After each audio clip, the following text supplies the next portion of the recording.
नमस्कार, टेस्टी उमा रेसिपीमध्ये तुमच्या सर्वांचं अगदी मनापासून स्वागत। तर आज आपण पोहे, रवा आणि ब्रेडपासून अशी एक वेगळी रेसिपी बनवते, जी सकाळच्या नाश्त्यासाठी, दुपारच्या किंवा संध्याकाळच्या जेवणामध्ये सुद्धा आपण हे बनवून पटकन खाऊ शकतो।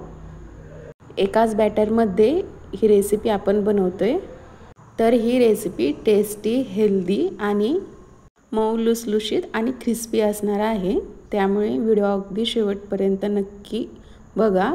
जर तुम्ही ही रेसिपी पाहून बनवलात तर ही रेसिपी तुम्ही पुन्हा पुन्हा बनवचाल आणि आवडीने खाचाल। तर ही सोपी रेसिपी बनवायला आपण लगेच सुरुवात करूया। तर सर्वप्रथम मी येथे 1 वाटी पोहे घेतलेले आहेत आणि त्याचबरोबर 1 वाटी बारीक असा रवा घेतलेला आहे। तर ही रेसिपी बनवायला आपल्याला एकाच भांड्याचे माप घ्यायचे आहे। मी सेम क्वांटिटीमध्ये येथे 1 वाटी पोहे आणि 1 वाटी रवा घेतलेला आहे। ते आता आपल्याला मिक्सरच्या भांड्यामध्ये टाकून बारीक असं फिरवून घ्यायचं आहे। तर येथे 1 वाटी पोहे मी मिक्सरच्या भांड्यामध्ये टाकते आणि बारीक असं ते फिरवून घेते। तर हे पहा, मी शक्य होईल तितकं मी पोहे मिक्सरच्या भांड्यामध्ये टाकून बारीक असं वाटून घेतलेलं आहे।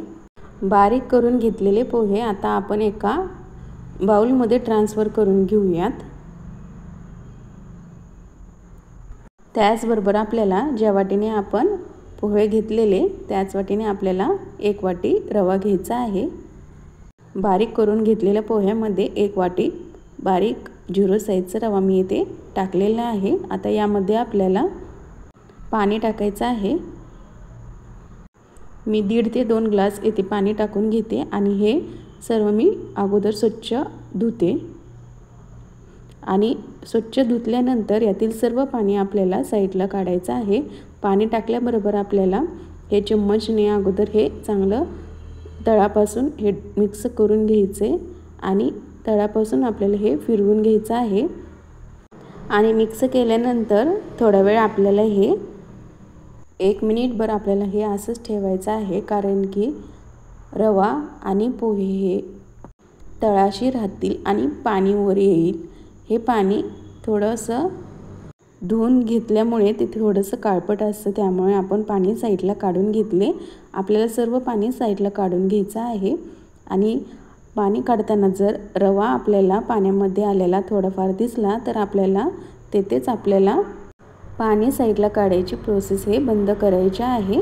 ही रेसिपी आहे ना, चांगली जाळीदार होण्यासाठी आपण हे 10 मिनिटं याच्यावर आपण प्लेट झाकून हे साईडला ठेवून देऊयात। तर साधारणतः 10 मिनिटं हे झालेले आहेत। आता याच्यावरची प्लेट मी काढते। तर हे पहा, पाण्यामध्ये रवा आणि पोहे हे छान असे भिजले गेलेले आहेत। आता हे आपण एका मोठ्या भांड्यामध्ये ट्रान्सफर करूयात, कारण की यामध्ये आपल्याला काही हेल्दी भाज्यासुद्धा ॲड करायच्या आहे ह्या रेसिपी बनवण्यासाठी, त्यामुळे मी मोठ्या भांड्यामध्ये ट्रान्सफर करून घेतले। तर यामध्ये आपण काही भाज्या टाकूयात। तर आपल्याला एक मीडियम आकाराचा कांदा, शक्य होईल तितका आपल्याला हे बारीक करायचा आहे आणि यामध्ये टाकायचे। त्याचबरोबर एक गाजर देखील आपल्याला यामध्ये टाकायचं आहे। तर गाजर मी स्वच्छ धुवून त्याच्यावरची साल काढून बारीक खिसणीने मी येथे गाजर हे खिसून घेतले, ते देखील यामध्ये मी टाकले। आता यामध्ये आपल्याला 1 टोमॅटो मीडियम आकाराचा बारीक कट करून यामध्ये टाकायचे आणि 2 हिरव्या मिरच्या बारीक कट करून यामध्ये मी टाकून घेतले। मिरच्याचे प्रमाण तुम्ही तुमच्या आवडीनुसार कमी जास्त करू शकता। जर तुम्ही ही रेसिपी मुलांसाठी बनवत असाल तर मिरच्यांचे प्रमाण कमीच टाका। तर आपल्याला यामध्ये आता चवीनुसार मीठ हे टाकून घ्यायचं आहे। मी 1 चम्मच मीठ येथे मी टाकून घेतले। आता हे सर्व आपण चांगलं व्यवस्थित अगोदर मिक्स करून घेऊयात। तुम्ही यामध्ये तुमच्या आवडीनुसार खिसलेला बटाटा आणि पालेभाज्या म्हणजे मेथी आणि कोबी बारीक कट करून देखील तुम्ही यामध्ये टाकू शकता। तर यामध्ये आपल्याला पाणी टाकायचं आहे। तर मी 1 पेला यामध्ये पाणी टाकते आणि आपण पाहूयात की हे मिश्रण कितपत पातळ आणि कितपत सैलसर आहे त्यानुसार आपण पाणी टाकून घेऊयात। अगोदर अर्धा पेला पाणी टाकल्यानंतर मी हे चांगलं मिक्स करून घेते। तर हे पहा, अजून हे जरा मला घट्ट वाटते, तर यामध्ये मी अजून अर्धी वाटी पाणी टाकून घेते।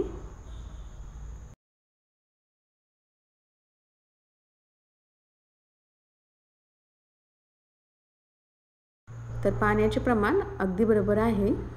तर तडका पॅनमध्ये मी 1 चमचा तेल हे कडकडीत गरम करून घेतलं। तर यामध्ये मोहरी आणि जिरे यामध्ये मी टाकले आणि सोबतच कढीपत्त्याची पाने मी हाताने अशी कुस्करून यामध्ये मी टाकून घेते आणि हे तडका आपल्याला या बॅटरवर टाकून घ्यायचे। तर हे चांगलं मिक्स करून यामध्ये मी टाकते। सोबतच यामध्ये पाव चमचा खाण्याचा सोडा यामध्ये आपल्याला टाकायचा आहे। तर हे पहा, हातावर टाकून मी यामध्ये टाकले म्हणजे तुम्हाला सोड्याचं प्रमाण समजेल। सोडाऐवजी तुम्ही इनो देखील यामध्ये टाकू शकता। सोडा टाकल्याने मस्त हलकी फुलकी आणि जाळीदार ही रेसिपी बनते। तर हे आपण आता पटपट व्यवस्थित चांगलं मिक्स करून घेऊया। तर हे आपण चांगलं व्यवस्थित मिक्स करून घेतले। तर यामध्ये आपल्याला गव्हाचं पीठ टाकायचं आहे। तर येथे मी गव्हाचं पीठ ज्या वाटीने मी रवा आणि पोहे घेतलेले त्याच वाटीने आपल्याला 1 वाटी गव्हाचं पीठ टाकायचं आहे। गव्हाचं पीठ यामध्ये चाळूनच टाकायचं। आता हे आपण मोठ्या पळीने हे मिक्स करून घेऊया। तर हे पहा, जेवणामधील पोळी आपण गव्हाच्या पिठाने बनवतो। तर गव्हाचं पीठ आणि नाश्त्यामध्ये ब्रेकफास्टमध्ये आपण पोहे रवा तर बनवतोच। तर पोहे रवा सुद्धा आपण यामध्ये ॲड केलेला आहे। त्याचबरोबर ठोसचा देखील आपण वापर करणार आहोत आणि आपण यामध्ये काही पालेभाज्या सुद्धा मिक्स केलेल्या आहेत। तर ही रेसिपी हेल्दी आहे। आपल्याला ठोसचा वापर हा नंतर करायचा आहे। आपण हे बॅटर अगोदर बनवून घेतले। तर या बॅटरमध्ये आपण 1च वाटी पेला हा पाण्याचा वापरलेला आहे। जर हे मिश्रण तुम्हाला थोडंसं घटसर वाटलं तर तुम्ही यामध्ये आणखीन पाणी ॲड करू शकता। तर याची कन्सिस्टन्सी आपल्याला एवढी ठेवायची आहे। किंवा तुमच्याकडून एक्स्ट्राचं जर पाणी पडलं असेल तर तुम्ही यामध्ये 2-3 चमचा गव्हाचं पीठ टाकून मिश्रण हे मिक्स करून घेऊ शकता। आता लगेचच आपण हे बनवायला सुरू करूयात। साईडला वगैरे अजिबात आपल्याला आता ठेवायचं नाही। तर गॅसवर मी इथे पॅन ठेवलेला आहे आणि पॅन आपल्याला चांगलं असं गरम करून घ्यायचं आहे। त्यानंतर आपल्याला तेल हे सर्वत्र पसरून घ्यायचं आहे। तेल आपण सर्वत्र लावून घेतले। आता हे मिश्रण आपल्याला तळापासून असं मिक्स करून घ्यायचे। तळापासून आपल्याला मिक्स करून या पॅनवर आपल्याला टाकायचं आहे। तर मी मोठ्या पळीने हे बॅटर या पॅनवर टाकून घेते। मी येथे 2 पळी बॅटर यामध्ये मी टाकून घेतले। तुम्ही तुमच्या हिशोबाप्रमाणे बॅटर पॅनवर टाकून घेऊ शकता आणि लहान मोठे हे बनवू शकता। कितपत तुम्हाला जाड आणि पातळ ठेवायचं आहे तेवढं तुम्ही यामध्ये बॅटर टाकू शकता। तुम्हाला जर जाड बनवायची असेल ही रेसिपी तर तुम्ही थोडंसं जास्तीचंच बॅटर यामध्ये टाका आणि थोडंसं पातळसर तुम्हाला हे बनवायचं असेल तर 1च पळी यामध्ये तुम्ही बॅटर टाकून पसरून घेऊ शकता। तर हे अगोदर मी थोडंसं जाडसर बनवलेलं आहे आणि त्याचा शेप देखील मी दिलेला आहे। आता कढईने आपल्याला तेल हे चांगलं व्हिडिओमध्ये दाखवल्याप्रमाणे टाकायचं आहे। तर आता मी गॅसची फ्लेम अगोदर हाय ठेवलेली आहे। बॅटर टाकल्यानंतर आपल्याला लगेच हे पलटी करून नाही घ्यायचं। आपण जर लगे पलटी केलं तर हे तुटू शकतं, मोडू शकतं। त्यामुळे लगेच आपल्याला हे पलटी करून घ्यायचं नाही। साधारणतः 1.5 मिनिटानंतर आपल्याला हे पलटी करून घ्यायचं आहे।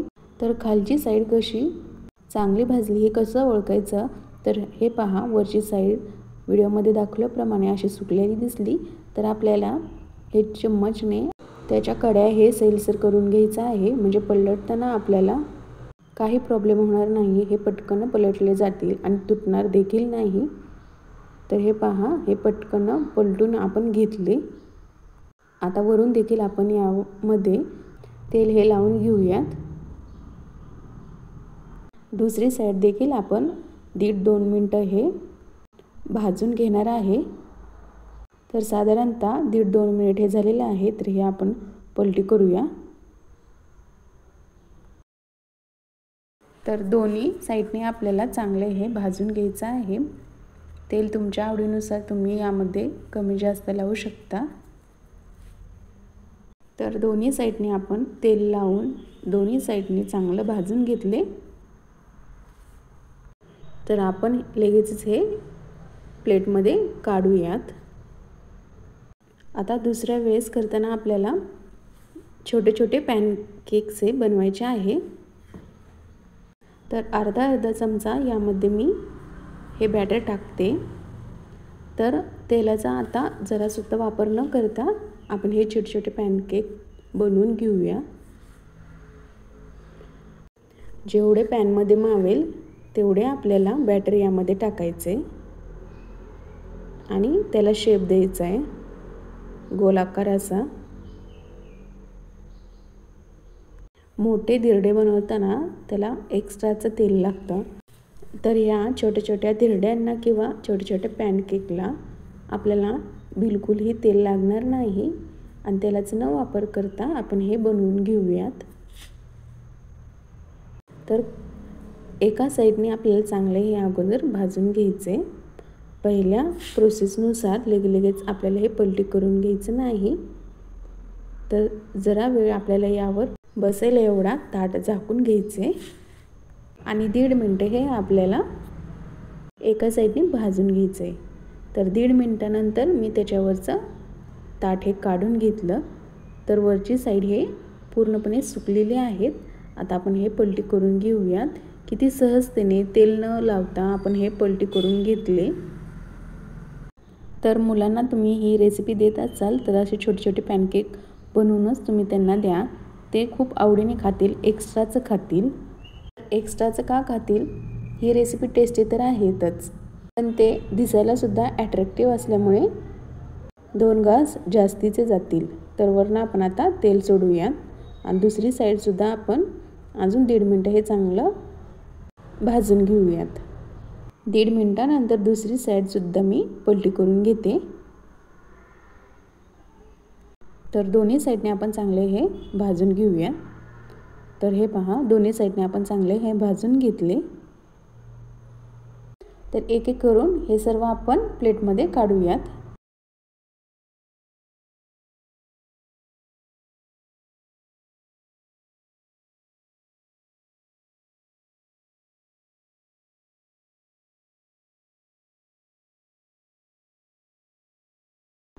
तर छोटे मोठे धिरडे तर आपण बनवूनच घेतले. तर एवढे बॅटर शिल्लक आहे. तर यामध्ये आपण ब्रेड हे टाकून घेऊयात. तुम्ही ब्रेडऐवजी टोस्ट देखील घेऊ शकता. आता ब्रेड आपण चांगलं मिक्स करून घेऊयात. या ब्रेडला दोन्ही साईडनी हे बॅटर लावून घ्यायचे, चांगलं मिक्स करून घ्यायचे. आता हे मिक्स करून घेतल्यानंतर पॅनला थोडंसं हे तेल लावून घ्यायचे आणि ते ठोस आपल्याला यामध्ये टाकायचे. तुम्ही डीप फ्रायसुद्धा करू शकता हे कुरकुरीत रेसिपी होण्यासाठी. तर ब्रेडची ही कुरकुरीत रेसिपी बनते. आपल्याला अगदी मंद आचेवर हे भाजून घ्यायचे. ब्रेड असल्यामुळे ही रेसिपी कुरकुरीत आहे. पॅनवर जेवढं मावेल तेवढे हे टाकून घ्यायचे. तुम्ही हे तेलामध्ये डीप फ्रायसुद्धा करून घेऊ शकता. पटकन बनते आणि क्रिस्पी क्रंची लागते. तर हे आपल्याला 2-2.5 मिनिट एका साईडने आपल्याला भाजून घ्यायचे. 2-2.5 मिनिटानंतर हे आपल्याला पलटी करायचे.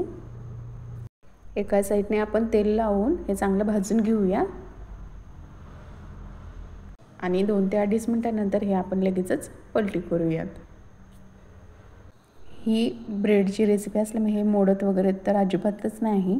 कच्चे असले तरी देखील ते लवकर पटकन पलटली जाते।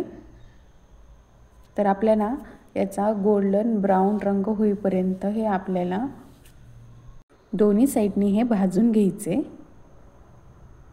सोनेरी रंग येईपर्यंत आपल्याला हे भाजायचे, आणखी कुरकुरीत रेसिपी ही बनेल। तर दोन्ही साईडने आपण चांगले हे भाजून घेतले। आता आपण लगेच पलटी करूया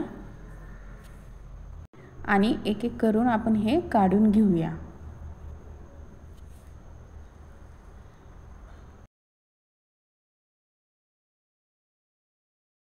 तर इथे आपली मस्त हलकी फुलकी कुरकुरीत टेस्टी आणि हेल्दी रेसिपी बनून तयार झालेली आहे। तर ही रेसिपी तुम्ही नक्की ट्राय करून बघा, नक्की बनवा आणि नेहमीप्रमाणे व्हिडिओला एक लाईक नक्की करा। अजिबात एक लाईक करायला कंजूसी करू नका।